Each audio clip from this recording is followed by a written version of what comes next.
Good morning. Not looking like one of our better days for the beach, I'm afraid. It's overcast, quite windy with the wind onshore from the southeast. The swell's up a little. We have waves consistently around 1.5 metres at most of the open beaches. Just the quality's not looking all that good at the moment. If you'd like to go for a swim this morning, take care because there are strong sweeps to the north at all of our city beaches. The safest beaches for swimming, Merewether and Nobbies, most definitely. You'll find that for the board riders, the southern corner's also a little bit more protected from this wind, and waves, mainly right-handers, around the 1.5 metre mark. Conditions choppy and bumpy, with the wind onshore from the southeast and blowing around 20 knots, 40 kilometres an hour at the moment. The forecast for today, a very high fire danger inland, warm in the upper Hunter with lengthy sunny periods, mild and mostly cloudy in the lower Hunter with isolated showers, light to moderate southeast winds inland, south to southeasterly winds at 30 to 40 kilometres per hour on the coast, seas slight to moderate on a moderate southeasterly swell.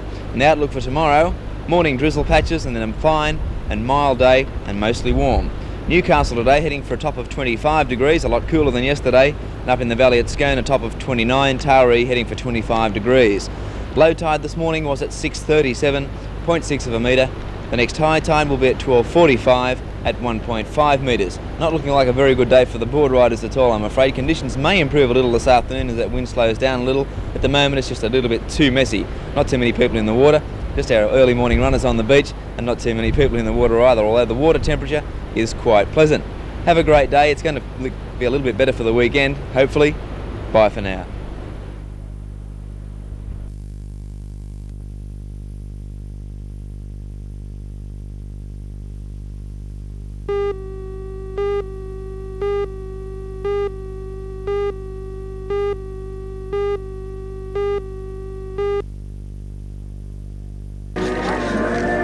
In 1981, the show coincided with a Maitland by-election. In 82 with the Victorian election, and this year with the Western Australian election tomorrow.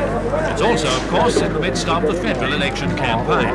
The show began yesterday under darkening skies, and today the cloud cover remained, although rain held off and the crowd built up gradually. Visitors to the show will be helping the victims of Victoria's and South Australia's tragic bushfires. 5% of gate takings will be given to Mayor Ron Walsh's bushfire appeal. Show President Ron Dalton says the Maitland community feels a strong affinity with the people of the ravaged areas. We are a rural show. We represent the rural parts of this community as well as the city, and we feel an affinity, and we really feel, you know, the pain and suffering that they must be feeling down there in Victoria and South Australia. That agricultural link is stronger this year than last. There was criticism about the small agricultural display, but this year the Show Society has made sure farm produce is to the fore. Well, last year it was a fairly poor display because drought conditions, probably a little bit of lack of interest, but people were stung by some criticism we had about that, and this year the farmers of Maitland have banded together and produced a district display, which I feel is second to the Royal. There really wouldn't be a display like this in any other rural show in Australia. And apparently a lot of the produce has to be produced especially for the show, is that right? That's right. The planning that goes into it is amazing. You know, the cabbages have to be planted at just the right time so that they'll be ready for show week. And so it doesn't just go in the week before the show and putting the display together. It's been planned for months and months. And of course the Maitland show wouldn't be the Maitland show without the weather closing in. Well, the weather has closed in a little, but at the moment there's just high cloud cover, no rain, perfect show weather.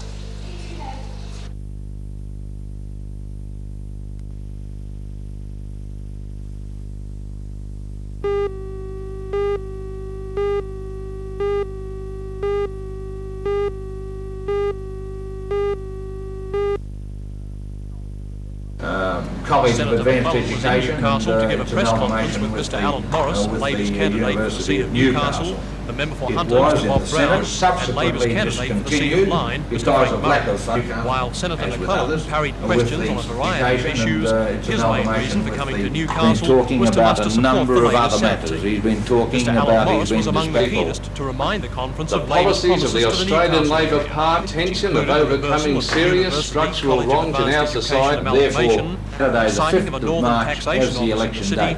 and more local building contracts in Williamtown We RWF were able extension. to engine advanced But on the question of education Labor's here at promise to Newcastle, retain the as with steel others, industry, with I asked the Senator University of McClellan Newcastle. just how long Nova It was Castrians would have to sensible wait that we to get a see the Labor results of this policy led under a government Labor by Bob government. Hawke Steps that Mr Hawke set out this week that the Labor government will be taken in the very week that we are elected. For a start, we have said that we are prepared to give the BHP 85%, I think it is, of the local steel market. And for the short term, we will immediately review the question of import quotas to apply beyond August 1983.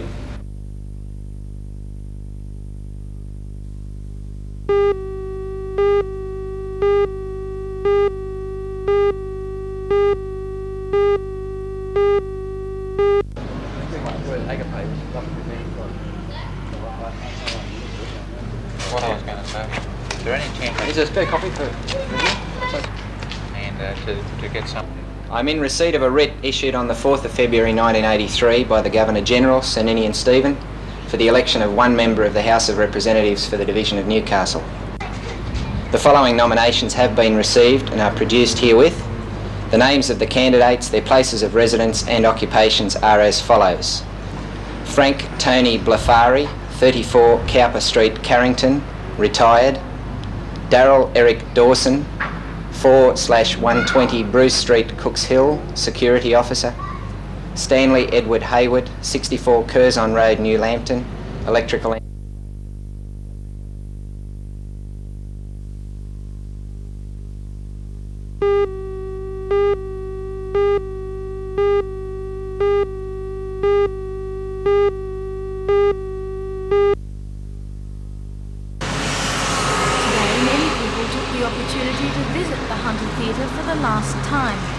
Some opted to soak in the history of the place with an inspection of the old stage and projection room, while others were content to sit in the much-used seats and relive some old but fond memories.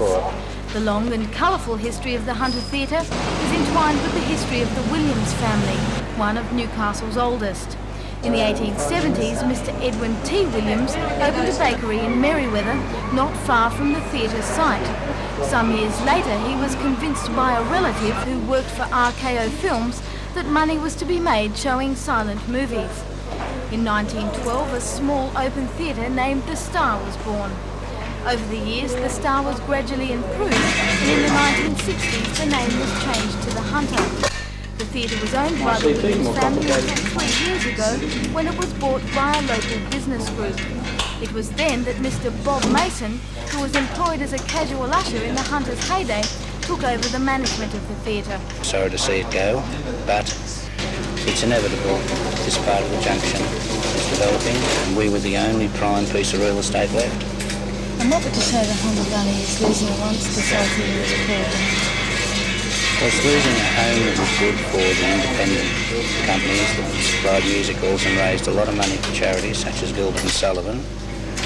It's losing a repertory cinema, which provided an alternative Sunday night entertainment, and I think it'll be missed by a lot of people. The much-loved theatre will not be bowing out quietly.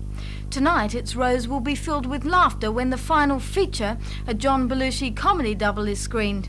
And there are also some treats in store for the more nostalgic. One of the once popular community singing reels will be shown, along with this reel of 1940s nitrate film, which may serve to remind people that things could be worse. And 6 are important dates for you. Make a note of it now. On June the 5th and 6th, you get your new ration books.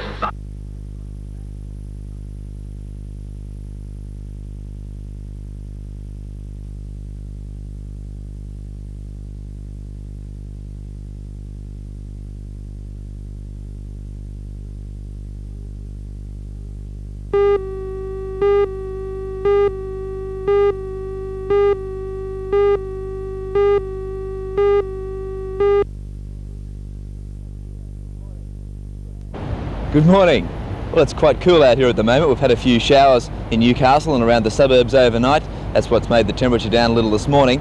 As far as the beaches are concerned, we have plenty of swell still around. The swell mainly from the east-northeast at the moment. It looks like we're getting a little bit of effect from a tropical cyclone Eleanor. Eleanor has a centre around 985 millibars at the moment. It's moving east-southeast from its old position up there off the North Queensland coast in the Coral Sea. For the board riders this morning, the waves aren't looking too bad. The conditions are fairly glassy. The wind's non-existent at the moment. And the waves, as I say, around 1.5 metres at most of the open beaches. It's getting in fairly well to the southern corners, but those beaches not looking terribly well like Merewether at the moment. You'll find that the best of the beaches, Dixon Park, Newcastle, even a few waves at Nobbies. The wind will be coming up on shore during the day, east-southeast or maybe even to the east, making conditions quite choppy and bumpy this afternoon. So the best waves will be found this morning, especially with the tides the way they are.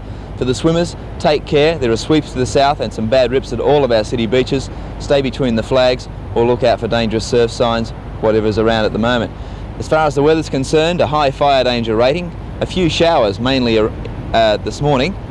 Mild to warm day with sunny periods, easterly winds at 5 to 15 knots, that's 10 to 30 kilometres per hour, slight seas on a low swell. The outlook for tomorrow, isolated showers with humid easterly winds. Conditions aren't going to change all that much. Newcastle today heading for a top of 26 degrees, up in the valley at Scone a top of 29. Low tide coming up 9:48 this morning, 0.6 of a metre. High tide 3:46 this afternoon, 1.2 metres. Well, that's our look at the surf and weather. It looks like there may be the odd shower or two around the coast this morning. It's still quite overcast. As far as the surf's concerned, reasonable waves for the board riders. Stay away from the southern corners, and swimmers just take care of those sweeps to the south and those bad rips. Have a great day. We'll see you again tomorrow.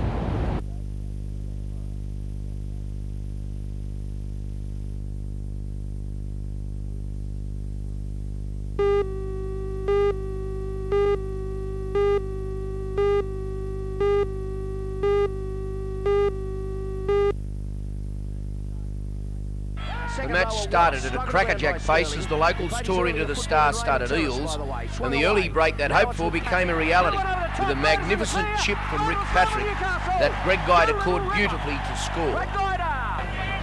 Sterling the restart. They're going in all directions. Who's got the ball? There he is, Muggerton. Muggerton broke into the clear. He's into the clear now. Will anyone catch him? Michael Morrow will. Pulled him down. Got it away to Weller. Going across there. Guida. Tackle. Oh, yes. Try. Truella along the ground, not a bad feed under the new rules. Newcastle's won the ball. Truella picked it up. Can he get the ball away? No, he's knocked over there by it would be Sterling or Taylor. Gee, they're hard to pick, aren't they? Back it goes to Guida. Given away now to Rod Bright. Got round the tackle. Got into the hands of Matthews. Matthews scores. Oh, yes! Newcastle made that look pretty easy. And putting the ball in, Truella's pulled off a couple of ripper tackles. Played the ball into the scrum. Oh, heaven's sake, Newcastle! Really should not have Shocker! been there. Parramatta try! Australian Test 5'8" Brett Kenny showed his class in the second half, as he was instrumental in firstly this try by Kangaroo centre Steve Rather like Ella. the Union scrum now with a big advantage to one side. Swung away by Taylor. Swung away by Brett Kenny. Through the dummy. Kenny, look at him go! Backed up by Ella. That's class! Try! And then by setting up this one by second rower Stephen Sharp. One more tackle to go. To a man, our boys played well, but I thought Greg Guida, David Truella and Captain Rick Patrick Kenny straightens were up. best by Look at him go to the corner. Turned in beautifully to Sharp. That's why he plays for Australia, Brett Kenny.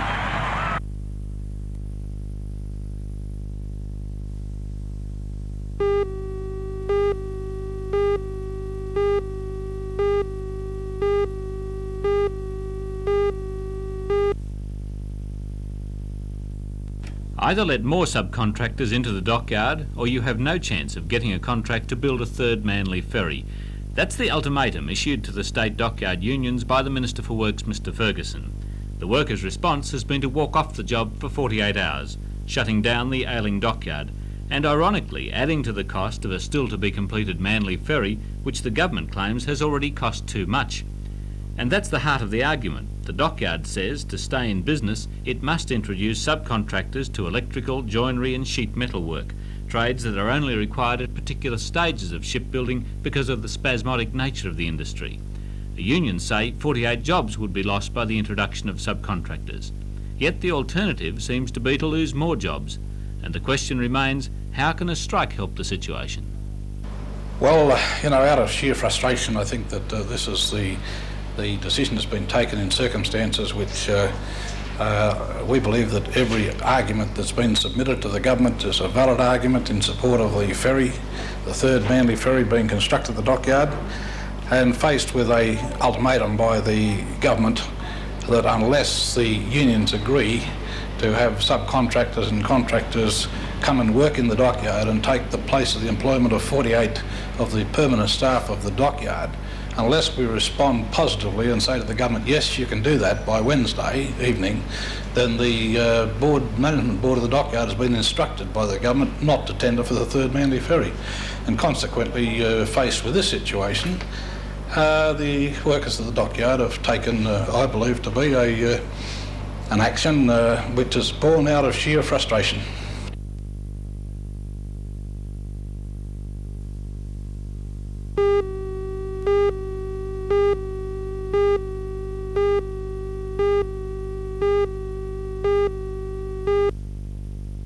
Good afternoon, John Lloyd Green with you again from the Newcastle Showground. Well, the gates have only been opened a short while and already tens of people have passed through to find out just what's on the inside.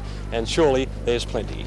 Show organisers are hoping that by Sunday at least 172,000 people will have passed through these gates. That was last year's record, but with a bit of luck this year that'll be topped. Well, until things get really moving outside the showground, such as the rides and different events, perhaps one of the first places that the patrons will come to are the pavilions, such as this Hall of Industry pavilion. The many and varied displays are once again extremely well presented, such as this video and sound equipment display. And of course kitchen appliances displaying the latest in forms of cooking. And of course Hunter Valley wines are well represented. Penny, you've got a fine exhibition here. The gates have just been opened. What do you expect the day to bring you? A great crowd. We're giving away our product for wine tastings. We should a lot of success with a lot of people. And you're ready, you're all prepared, ready to go. It should be a very successful day. And of course not only are Hunter Valley wines well represented, but also major industry in the Hunter region. This particular stand here representing industry won prizes for the last 2 years. And it's little wonder, once again, they've maintained the very high standard. Inside Show Alley, it hasn't taken the young marksmen long to try and find out whether they can knock them down. There are rows and rows of these sorts of tents, knock them down in all shapes and forms. This is just one, and it's certainly getting underway. There's really a lot of fun here, and you should come down and try it. I'll be back at about 3 o'clock this afternoon with another show report, but this time I'll be looking at perhaps a more serious side, and that's the judging of some parts of the show, the exhibitions, that it's already taken place.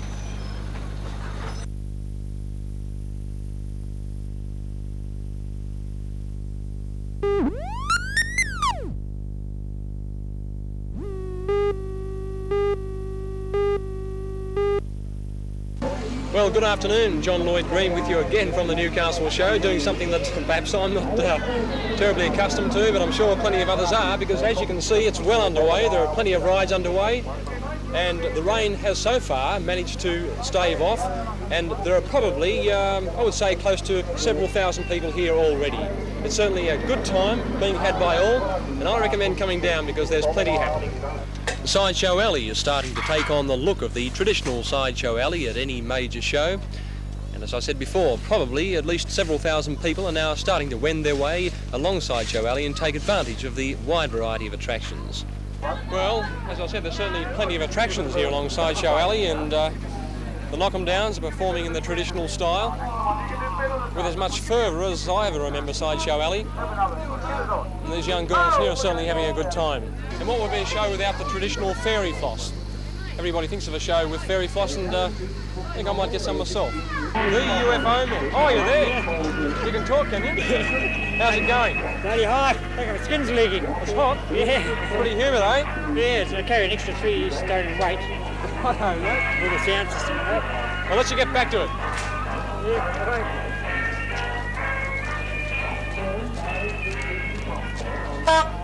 And here, back inside the pavilions, your old-time sepia photo portrait, well, they're certainly doing business already with this young lady geared up to be, well, perhaps something out of the 1850s, and why not? And speaking of traditional features of any show, well, it's the show bag. But this year, there's something special. We've got the new fair dinkum Aussie show bag. What does it contain? Well, all Australiana. In the wave of our new nationalism, what have we got? We've got, well, a via crumble bar, Jaffas that we used to roll down the picture theatre, fantails, minties, monster, and of course the Australian flag. There's plenty here, and some sort of map or fair dinkum Aussie fun. All sorts of games, and quite a fantastic poster. Well, it's approaching evening now of day one of the Newcastle show, and so far it has been very successful. The weather has held out, although it's been overcast. Already there'll be several thousand patrons inside the showground. No doubt they, along with the others who will come in this evening, will settle down to watch the full ring events. Now, of course, that will include behind me, see the setting up for the stunt driving. There'll also be other Monaro drivers performing their feats. And also on the outside trotting track, there'll be a full program of trotting. It's well worth coming to. The Newcastle show has got away to a good start, and it augurs well for the next 4 days.